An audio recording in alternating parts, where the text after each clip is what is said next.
All right, I'm gonna go straight in with just a little bit of oil for this dish. And we're gonna cook off the chicken mince first. I always like to start with the mince with my Bologneses, okay?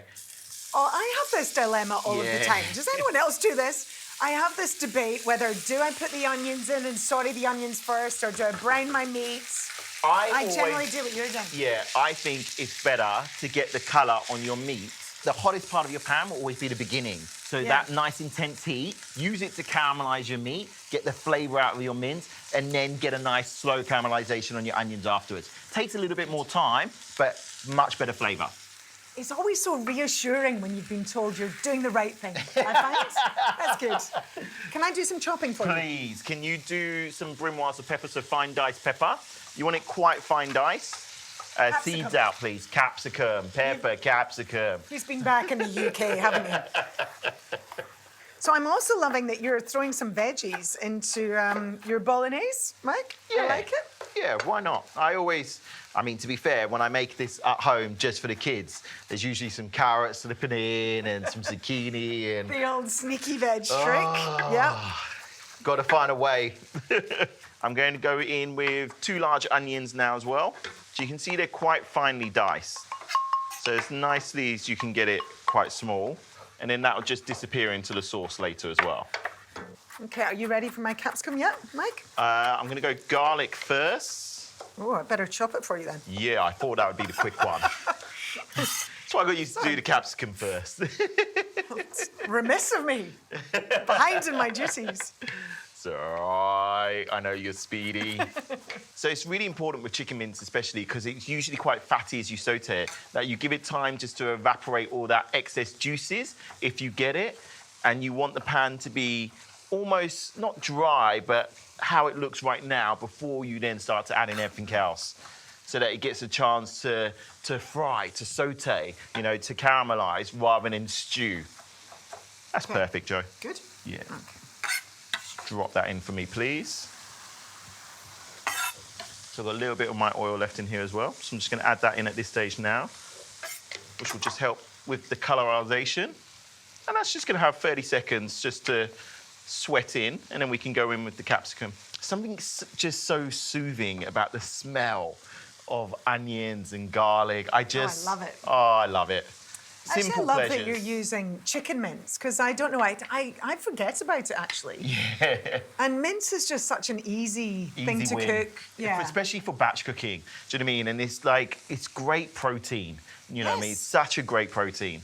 So it's cheap, it's inexpensive. Yeah, I was just going to say, for families, this is like budget-friendly cooking, absolutely. Isn't it? Batch cooking for me should be budget-friendly. You know, it's about getting ahead for the week, but also looking after the dollars. Yeah, for sure. So you get that beautiful pop of colour now from all that capsicum. I'm just going to let that sweat down before we go in with our pastes. Oh, it's starting to smell good, Mike. Yeah, it's coming together. Talk me through the flavourings that we're going to add. So I'm going with a Thai red curry paste, thank you, for this. And for me, I love this ingredient because it's so, I mean, smell that. It's just packed full of flavour.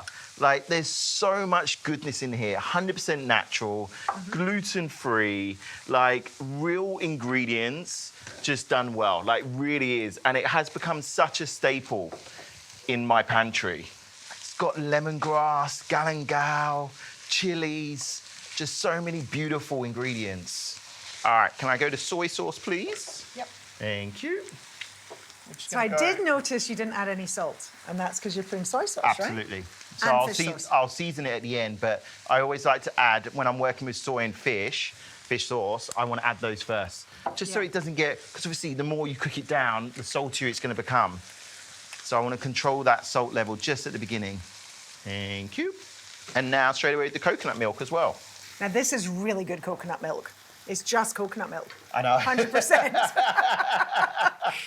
And I always like to make sure that we remind people that that colour is the way it's supposed to look. You know, it's not bleached, it hasn't had whiteners or anything added to it. That's what coconut milk should look like. Yeah. It's funny now, like, when you know what you're supposed to be looking for, like, and you actually start to look for it, like, you'll be surprised how many coconut milks have got so many stuff added to it. Coconut milk goes in, and then I'm gonna just drop this basically to a simmer now for about 15, 20 minutes, nice gentle simmer. If you need to top it up with a little bit of water, feel free. If you feel like it's getting a bit too dry. But I just want all of that mince to just become really super soft and tender and those flavors really to kick in.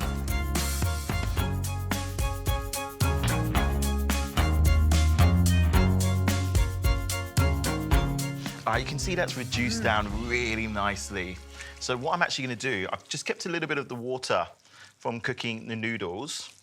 Just gonna add that back in, just to loosen it a touch now, because I'm gonna add in our rice noodles. And you could do any kind of noodles, I'm guessing? You could do any kind of noodles, Whatever absolutely. you like. Whatever you like. This is an absolute fusion mashup. This is not traditional, this is not classic, but what it is bloody tasty, super cost efficient, and such a good one to batch cook, you know, because you can make it in large amounts, freeze it, and it defrosts so well. Do you know what I mean? If anything, it's one of those that improves in flavour when you freeze. And do you freeze it with the noodles in? Or would you freeze it just as the mince? I would freeze it just as the mince, but you could freeze it with the noodles. But the noodles take 2 minutes, do you know what I mean? So by the time you're heating the sauce, you can just cook your noodles. And they might go a wee bit soggy if you're freezing and then reheating. Yeah, definitely. And now I'm gonna season it up. And I like to season this at the end, do you know what I mean? I've had a taste, I know the spice level, I know the salt level. So I'm adding just a dusting of sugar, not even a teaspoon. And then I've got 2 limes here. This smells so nice. Beautiful. Thai basil, yeah? Oh, I love Thai basil. It's almost got a sort of aniseedy, minty kind of flavour to it, or smell to it. It's really lovely. It's a really good complement to the heat and like the saltiness of this dish. Like it gives it real freshness, real bit of earthy sort of flavour. That aniseed sort of dance on your tongue.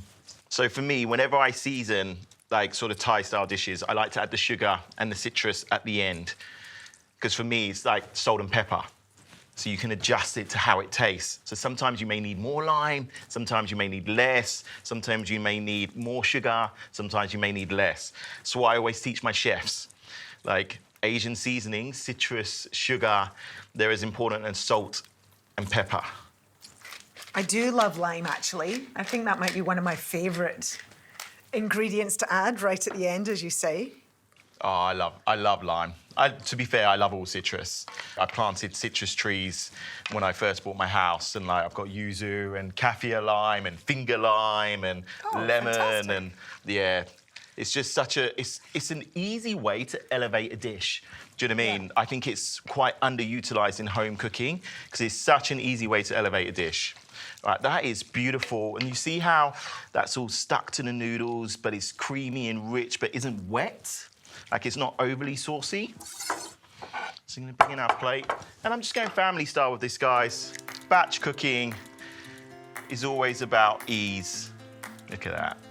Beautiful. I'm definitely cooking this one. This is going to go down well with my boys. So have I reached acceptance with my Thai red chicken bolognese? Listen, I've got an 18-year-old who goes to the gym 5 times a week. I'm always looking for what can I fill him up with something that doesn't break my budget. That looks beautiful. And then we can just finish it with that beautiful basil, Joe. So some nice leaves too big. We just tear it a little bit. Gorgeous. I love finishing with fresh herbs. And I know you had an issue with this being like an Italian Thai dish, but tell me that's not a bolognese, people. Not really. I'm just pulling your leg. I love it. There we have it. My Thai red chicken bolognese. I love it. Love it, love it, love it. Batch cooked to perfection.